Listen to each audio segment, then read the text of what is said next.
বৃহস্পতিবার সন্ধ্যায় কুমারঘাট ব্লক চত্বরে দুলাল সরকারের বাড়িতে আচমকা আগুন লেগে পুরোপুরি পুড়ে ছাই বসত ঘরটি। এলাকায় চাঞ্চল্য। ঘটনার সঙ্গে সঙ্গে দমকল বাহিনীর কর্মী থেকে শুরু করে এলাকাবাসীর সহযোগিতায় আগুন নিয়ন্ত্রণে আসে, কিন্তু শেষ রক্ষা হয়নি। বসত ঘরটি সম্পূর্ণরূপে ঝলসে যায়। জানা গেছে, দুলাল সরকারের পরিবারটি অত্যন্ত দরিদ্র পরিবার, কিন্তু কী কারণে আগুনের সূত্রপাত হয়েছে তা এখন অবধি পুরোপুরি জানা যায়নি। এই ঘটনা নিয়ে এলাকাবাসী ও দমকল বাহিনীর কর্মীদের প্রতিক্রিয়া শুনুন।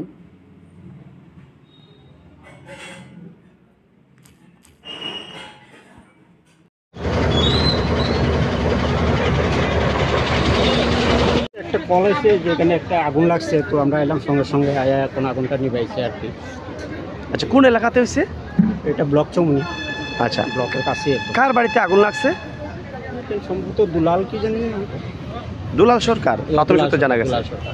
আচ্ছা, তো আগুনের সূত্রপাতটা কিভাবে হয়েছে এটা যদি বিস্তারিত। কোনো জিজ্ঞেস করছি না ওনাকে, মালিকের সাথে কোনো কথা হয় না। আচ্ছা, কয়টার সময় লাগছে আগুনটা আপনাদের কাছে, এরকম খবর গেছে?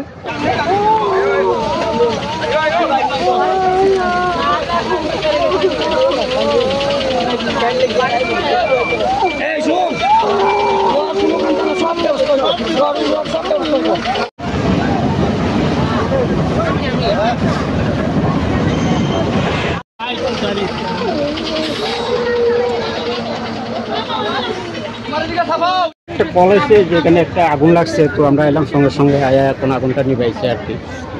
আচ্ছা, কোন এলাকাতে হয়েছে? এটা ব্লক চৌমনি। আচ্ছা, ব্লকের কাছে। কার বাড়িতে আগুন লাগছে? সম্ভবত দুলাল কি জানি, দুলাল সরকার, প্রাথমিক সূত্রে জানা গেছে। আচ্ছা, তো আগুনের সূত্রপাতটা কিভাবে হয়েছে এটা যদি বিস্তারিত। কোনো জিজ্ঞেস করছি না ওনাকে, মালিকের সাথে কোনো কথা হয় না। আচ্ছা, কয়টার সময় লাগছে আগুনটা আপনাদের কাছে, এরকম খবর গেছে? খবরটা গেছে তো এটা আমরা কন্ট্রোল রুমে করতে পারবো। আমরা তো খবর পাওয়া মাত্রই আই করি, মানে সন্ধ্যা নাগাদ? না না, বেশি সময় হয়েছে না, 15-20 মিনিট বা 30 মিনিট, এরকম আধা ঘন্টা হইতে পারে। আচ্ছা, বৃহস্পতিবার সন্ধ্যা নাগাদ হয়েছে ঘটনাটা। তো কেমন ক্ষয়ক্ষতি হয়েছে প্রাথমিক সূত্রে জানা গেছে? না না, এখন আমরা জানতে পারছি না ক্ষয়ক্ষতি কিরকম হয়েছে। ক্ষয়ক্ষতির হিসাব টিসাব আমরা এখন লইনি। মানে কোনো কিছু উদ্ধার করা গেছে না ঘর থেকে, না পুরোপুরি ঘর পুড়ে যায় হয়েছে? পুরাপুরি পুড়ে গেছে, পিছনে একটা বাড়ি বাঁচানো গেছে আর কি। আচ্ছা, একদম গণবসতি যেটা বাড়িটা উদ্ধার করা গেছে, ওইটা উদ্ধার করা গেছে। আচ্ছা, আর দুলাল সরকারের বাড়ি পুরোপুরি পুড়ে যায় হয়ে যায় না? ধন্যবাদ। আমরা জানি না তারা বাসাতে আছে কিনা আছে। আমার ছোট মেয়ে রাস্তার দিকে বাজারে যাইতে আমরা কোয়ার্টারে উঠছে, হঠাৎ দেখছে আগুন, কইছে ওই একজন বাইক দিয়ে যাইতেছে, টাইম কইতেছে যে দেখো একটা বাসাতে আগুন লাগছে। ওই আমার ছোট মেয়ে আধা ঘন্টা ধরে চিল্লিতেছে, চিল্লি অনেক কিছু মানুষ আইছে, আয়াত তো কেউ বাসাত বাইরে, বাসাত নাই, বাইরে তো করতে মানে। এরপরে ব্লকের স্টাফও আইছে, আওয়ার পরে পাওয়া হয়েছে সবাই কইতেছে যে ইয়া করো, ফায়ার সার্ভিস কল করো। আচ্ছা, কোন সময় আগুনটা লাগছে? হ্যাঁ, কোন সময় লাগছে আগুনটা? আগুনটা লাগছে 5:30। না না, 5:30 না, 6টার। আচ্ছা, সন্ধ্যা 6টার দিকে না?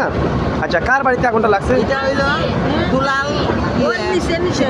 দুলাল দুলাল শুক্লবৈদ্য নাই।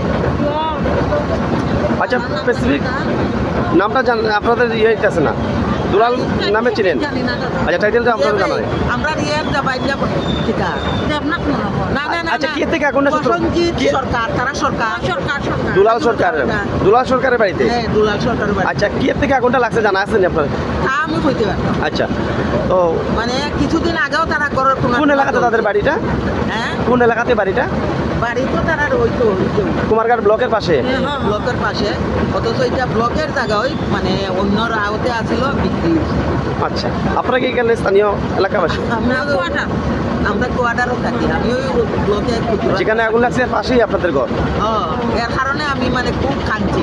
আচ্ছা, আইয়া পরে সঙ্গে সঙ্গে আইসিনি দমকল বাহিনীর কর্মীরা? হ্যাঁ, তারা বেশি ইয়ে করছে না, লিড করছে না, আইসি কেন সপ্তাহ তো আরেকবারে খাবার লাগে রেডি থাকে। কয়টা বাড়িতে আগুন ধরছে জানা আছে? কেন তো একটা বাড়িতে ওই, কিন্তু আরেকটা বাড়ি পাবলিকে ব্লকের স্টাফে রক্ষা করছে। আচ্ছা, এতটুকুই আমি বললাম। ধন্যবাদ। হ্যাঁ।